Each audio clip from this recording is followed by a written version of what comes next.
començarem al Cosmo Caixa per conèixer algunes de les últimes tendències en aplicacions mòbils que estan sent tot un èxit. Són novetats que es presenten en el marc del Congrés Bidigital Apps. És ja la quarta edició, anem sumant eines pràctiques i n'hi ha algunes de destacades que se centren, Cristina, en el camp de la salut. Efectivament, atenció, pares i mares, si teniu un nadó a casa, perquè aquesta aplicació segur que us pot interessar. Una aplicació que s'anomena iPediatrics i que serveix per identificar els símptomes dels nens petitons de 0 a 12 mesos. Tenim amb nosaltres el Ramon. Bona tarda. Bona tarda, Cristina. Anem a veure un exemple pràctic, per exemple. Doncs, bueno, mira, si per exemple tu detectes que el teu fill té una diarrea, posem aquest símptoma per posar-ne un, i el que fa l'aplicació és et comença a fer una sèrie de preguntes a modus de triatge.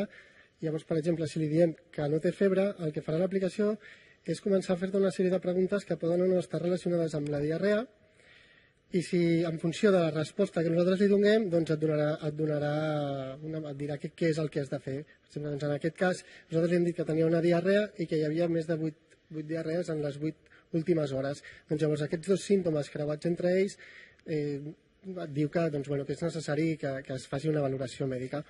L'aplicació té un sistema d'avisos de 3 colors, que és el vermell, el groc i el verd, i en funció de quan vas avançant les preguntes vas descartant els símptomes de més importància o a menys.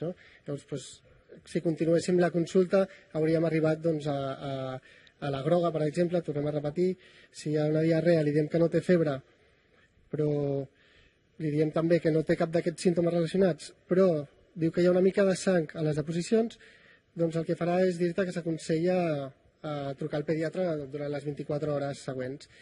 Perfecte. I és per nadons des de que neixen fins a l'any. Suposo que, clar, sobretot si és el primer fill, que els pares van molt perduts, interessant. Sí, és justament de 0 a 12 mesos, que és justament l'edat que els fills generen més preguntes i sobretot és el moment en el que un nen no es pot expressar, no? Si per exemple, un nen de 2 o 3 anys ja pot començar a dir em fa mal l'esquena, em fa mal l'ull, em fa mal el que sigui, no? Llavors es va fer això pensant una mica en aquests nens que no poden comunicar-se amb els pares, no? Qui ha creat aquesta aplicació? Aquesta aplicació la vam crear, vam muntar 2 equips, la vam crear nosaltres, jo personalment amb 2 socis més, i després el que vam fer va ser reunir un equip de metges que són els que han aportat tot el contingut mèdic. Perfecte, de l'Hospital de Sant Joan de Déu. Exacte, sí, de l'Hospital Sant Joan de Déu de Barcelona. Molt bé, una aplicació que de fet ja funciona, que té força èxit amb 6 idiomes, m'has comentat, que està amb 6 idiomes, i ara el que farem serà descobrir una altra aplicació que encara no està al mercat, però estarà d'aquí poquet, oi que sí? Doncs sí, efectivament, ja pensem llançar l'any que ve. Ara mateix estem en una fase de proves i, per exemple, aquí tinc... Estem parlant de Fobius. Per la gent que no sàpiga de què estem parlant, és a dir, que si teniu fòbia a les aranyes, a les agulles o a pujar dalt d'un avió, potser la solució estaria aquí, no?, en aquests 2 dispositius. Correcte. La que s'ha vist abans era l'aplicació de la fòbia a les aranyes, que fa servir tecnologia de realitat augmentada, i aquesta és la fòbia als avions, que fa servir realitat virtual i que converteix el mòbil, just amb aquest accessori, en un dispositiu de realitat virtual. Com et deia, ara mateix estem en fase de proves i els psicòlegs estan utilitzant a les seves consultes per millorar les seves teràpies incorporant les noves tecnologies. Perfecte. De fet, heu guanyat algun premi ja, això és bona senyal i us ajudarà, no? Doncs sí, portem un any de vida i en aquest temps hem presentat a diversos concursos. El primer va ser Youth, de Fundació Banesto. Vam quedar primers aquí a la ciutat de Sant Cugat. I ara recentment hem tornat de San Francisco, on hem estat en un programa d'acceleració també degut a que vam ser escollits per participar-hi. Quina mena de fòbies estem parlant i sabeu més o menys quanta gent està patint fòbies? Estem parlant de molta part de la població? Doncs sí, mira, segons l'OMS, el 70% de la població patirà o pateix algun trastorn per ansietat degut a la por durant la seva vida. Llavors, com veiem, és un nombre molt important d'epidemiologia.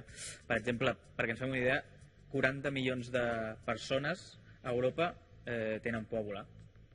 Doncs una d'elles, de les que tractem, és la por a volar. Després tenim por a parlar en públic, por als insectes, a les escarbats, a les aranyes, por... gran varietat de fòbies i altres trastorns també derivats de l'ansietat. I això ho fem des de casa, no?, que també té aquest avantatge.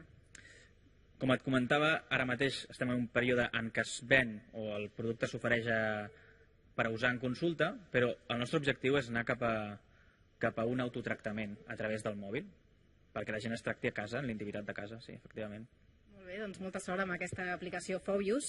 Nosaltres ens quedarem aquí al Cosmocaixa perquè ens falta una altra aplicació per conèixer, s'anomena Dress Up i ens ajudarà a escollir la roba de l'armari quan ens aixequem per saber què ens hem de posar.